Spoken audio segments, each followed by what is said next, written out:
Hello ladies and gentlemen, this is Malikicowtipper, going to bring you another cast of Starcraft 2, and I apologize for moving right there, but I had to turn off my air conditioner, as I'm sure you do not want to hear the constant hum of that in the background. So, if we're taking a look at this, today the opponent is Narcissus? I'd like to call him Narcissist, or Narcissus, something like that, but this is on Condemned Ridge, and I'm sorry about all of the Terran games lately, but I think I've played 6 or 7 Terran in a row on ladder lately. I guess all of them finally decided that, you know what, they're going to come out of their hole, they're going to try fighting again, and they're going to see what they can do. And I can tell you one thing, that Narcissus, we're just going to call him Narc. Yeah, Narc's just an awesome name.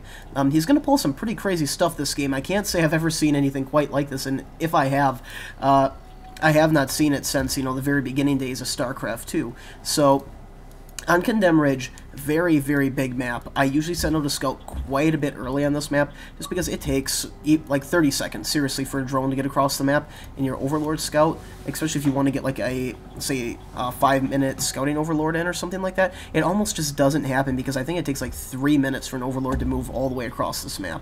It is absolutely obscene. Like right now we're at 1 minute 10 seconds in game time, and the Overlords move like an inch on the mini-map. It's just crazy. So we check this out.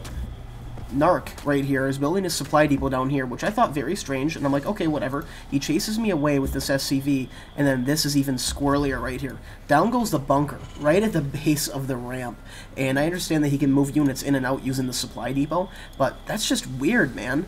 I mean, I really want to get into that base, but he's completely denied me scouting access, so I gotta say that it's not such a terrible idea, because realistically you just build your second supply depot right here, and then you just fly that bunker up there, and oh, guess what? The Zerg never got to scout your build, and he has no clue what you're doing, and the Zerg's now like, well, what the fuck? So about the only thing I can do at this point is just go forward, do what I do best, do my 16 expand, and try to see what I can do against this guy. And even right here, just, man, I have no hope of getting this drone in there unless he decides to lower that supply depot for any reason whatsoever.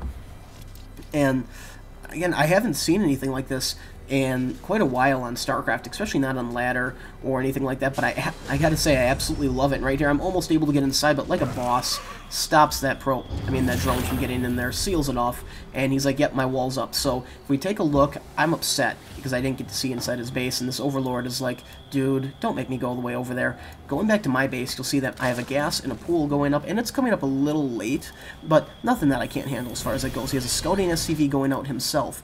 If we check this out, his orbital command is coming up, and he has a very fast gas. So that means a couple things. He might be going, barracks into factory, which he's going into a second barracks, or he could be going into a 1-1-1 build, barracks, factory, starport, try to get some banshees out or do something crazy like that. And the entire time, this Overlord's like, yeah, well, cool, I'll go and scout, but it's going to take me like 5 minutes.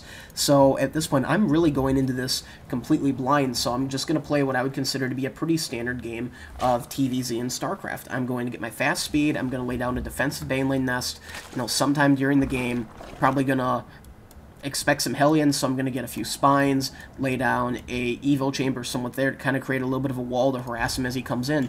But check this out, there goes the factory. So right now, I guess you can say that I'm correct on my build guessing, although I played the game, so I know exactly what happens.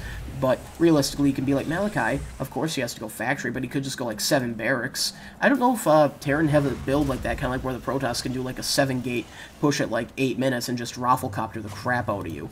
Kind of interesting, actually. So my speed is on its way. I have 2 queens working. This queen up here goes straight for inject. This other queen is going to be to lay down 1, 2, 3 creep tumors, depending on how my money is and what I decide to do. So I'm sending up some scouting lings, and all I'm going to see here is a bunch of Marines on this wall here.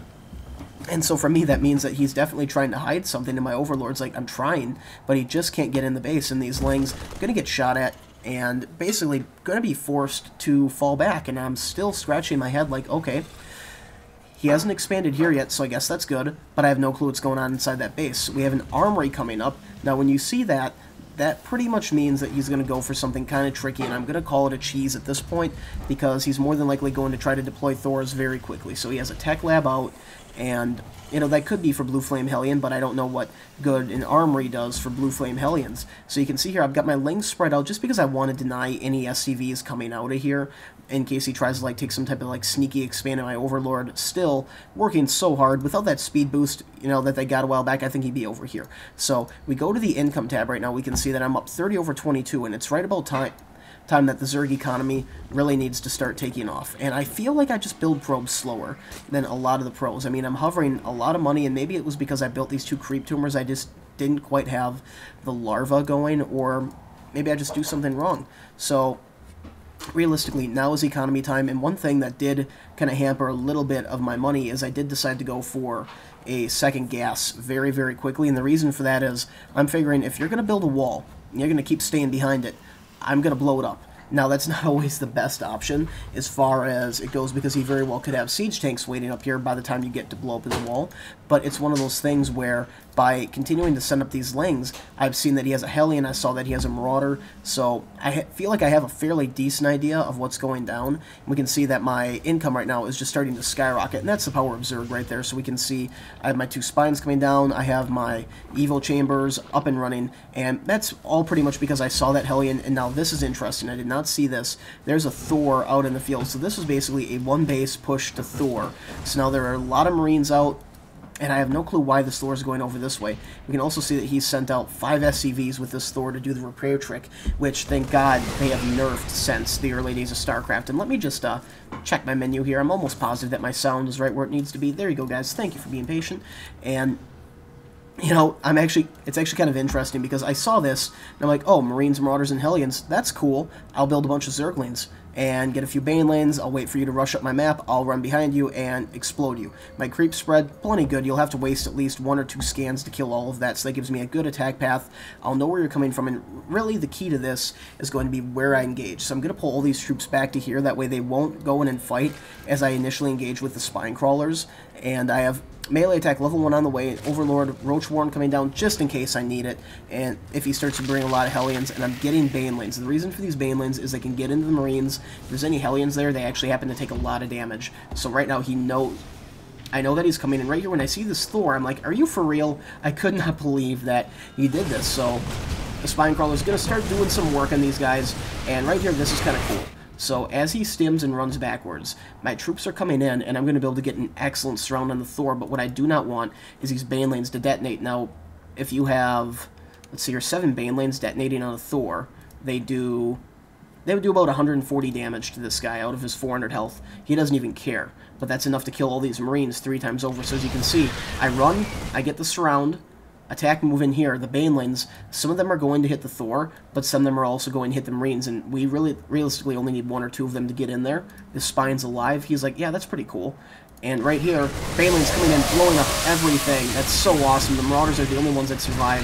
This Thor, he's just not going to have a good day. There's too many Zerglings around, and if we check this out, I'm just rallying more and more Lings. All of his worker SCVs buddies have been killed. The Queen, she even wants a piece. She's like, that was fucking stupid. Why the hell did you do that? And at that point, what I'm going to call an all-in is pretty much ended, and there's just not that much that Narc can do at this point to try to stop this game. I just have too many Zerglings coming out. My economy at this point is just heads and tails above his. I never needed to take these gas, or at least I didn't up until this point. We can see my lair tech is already up. I'll be getting an infestation pit very soon, just to try to... What I'm going to do is I'm going to apply pressure right here, because I know that I can hit him with enough Zerglings to do some damage, but also make sure that I have my tech up and running. That way, in case I can't end the game here, I'm not too far behind. So we can see I'm taking my 3rd base, and these Zerglings just going to start to be very annoying, force a lift off of that command center, and they're actually going to be able to take down this bunker and the supply depot, but it's not like he necessarily needs that supply depot, simply because he's so far down in supply. And right now, he realistically needs minerals. He needs Marines, maybe 1 or 2 Marauders, so he should be taking these SCVs off of gas.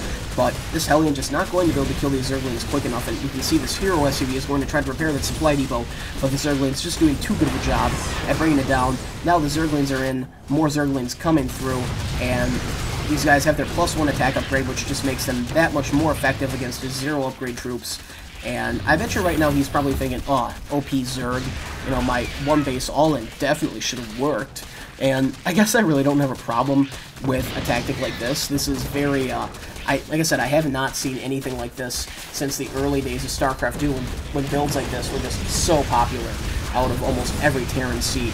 And I don't know if it's necessarily he did the build bad, but I think it's just that, you know, we've learned slowly but surely how to counter stuff like this. And it's really just all about unit placement. Like, that battle could have gone very differently had I, you know, engaged in a different spot. And it's not like a ramp is a good place to engage, but because I had speed, I was able to stop the Marines from retreating, and then I was also able to slam in and get some kills with the Banelings. And at that point, the one Thor with all of his SCVs dead just didn't live. Back in the early days of StarCraft 2, those SCVs might not have died from those Banelings, and the Lings would not have been able to get the surface area around the Thor. You would have needed roaches or God to stop it. But I hope you guys enjoyed the game. Little nostalgic right here for you. This is Malikicowtipper signing off.